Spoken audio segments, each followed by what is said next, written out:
Hello guys! Hello! Aries.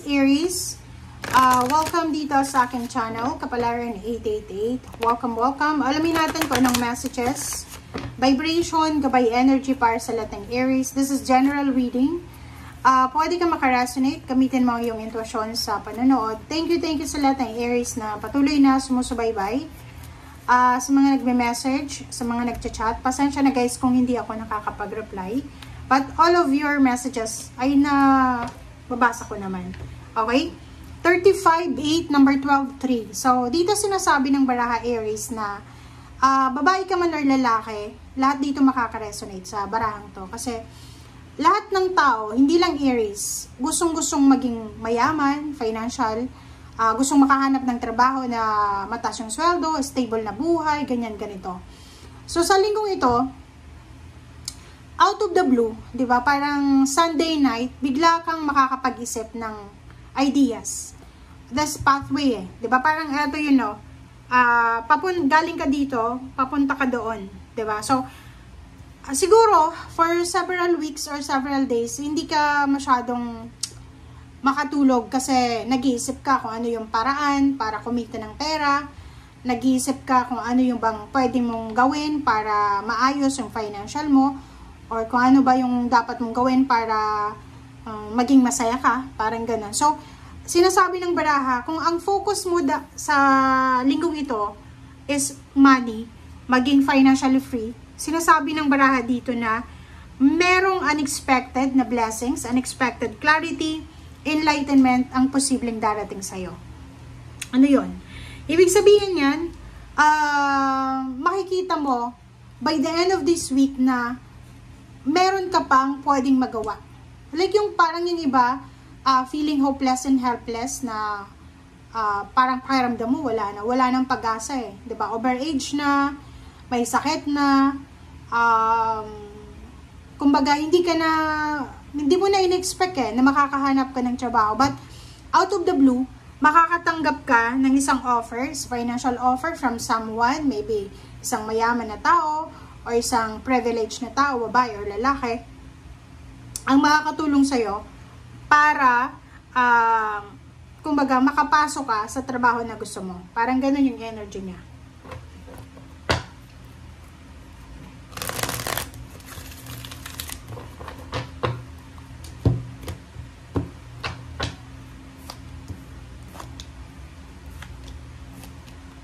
Okay. And sa ilalim mo Aries is direction. Oh, 'di ba? Ito 'yun. 'Di ba? So kung makikita mo dito, ito 'yun oh. Ang direction na gusto mong tahakin talaga Aries is financial fulfillment. Ang nakikita ko sa inyo dito, may mga Aries na talagang gagawin nila ang lahat para makuha nila yung financial wealth. 'Di ba? Yung parang isa-sacrifice mo lahat para lang sa pamilya. Isa-sacrifice mo yung lahat para lang sa pera. Yung direction mo na to, yung direction mo is maging King of Pentacles. Paki-comment sa comment section if you resonated. Kasi, depende to eh.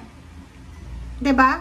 If ever na ikaw ay Aries na you're waiting for accomplishment, like yung salary increase, higher position, pwede siya.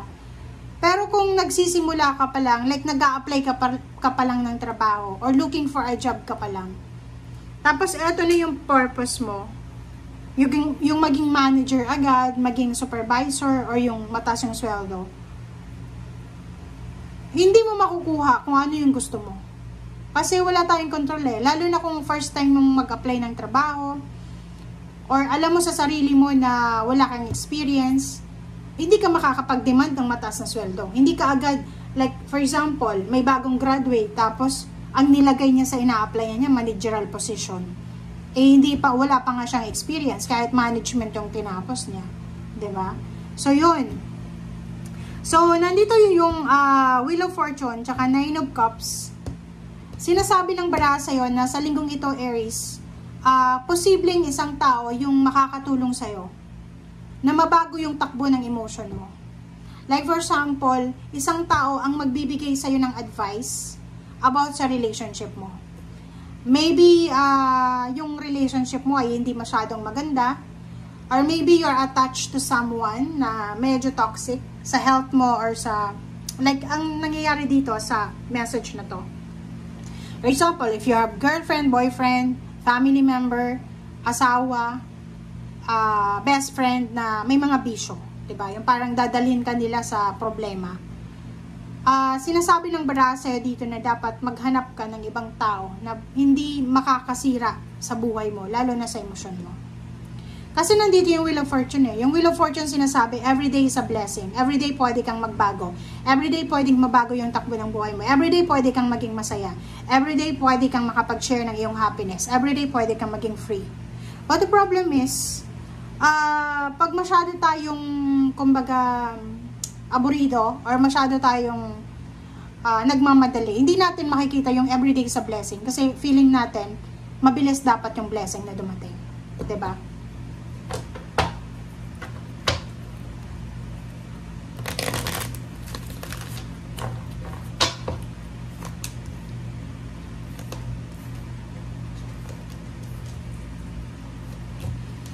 Okay, so 4 cards, sinasabi ng 4 cards na yan na kung ano man yung hinihintay mo, ito yung sekreto na kailangan mong malaman sa linggong ito.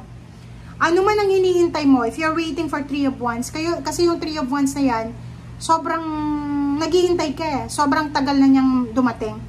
So sinasabi, if you're waiting, you need to wait patiently. 4 of Swords, dapat, maghintay ka talaga, seryosohin mo tong paghihintay. And yung mga connection mo dapat, etong Hierophant na to is your friend, connection, dapat yung mga connection na meron ka, hindi sila yung connection na masama para sa well-being mo, sa body, mind, and spirit mo. Ibig sabihin, mag-iingat ka, hindi ibig sabihin na, like for example, okay, may isang tao, mayaman siya, gusto makipagkaibigan sa'yo, mahirap ka. Hindi ibig sabihin gusto niyang makipagkaibigan sa'yo, tatanggapin mo na yon.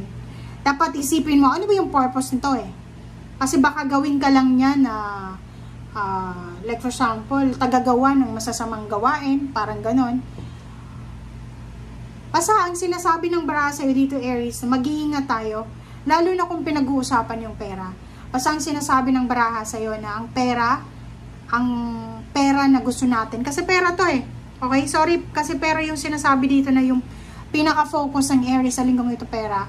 So, pera yung pinag-uusapan natin. Pagtrabuhan natin. Pagpawisan natin. Huwag tayong gagawa or huwag tayong matetempt. Yung parang gagawa tayo ng isang desisyon na pwedeng makasira sa buhay natin. And sa buhay ng pamilya mo. Okay? Thank you guys for watching. Bye!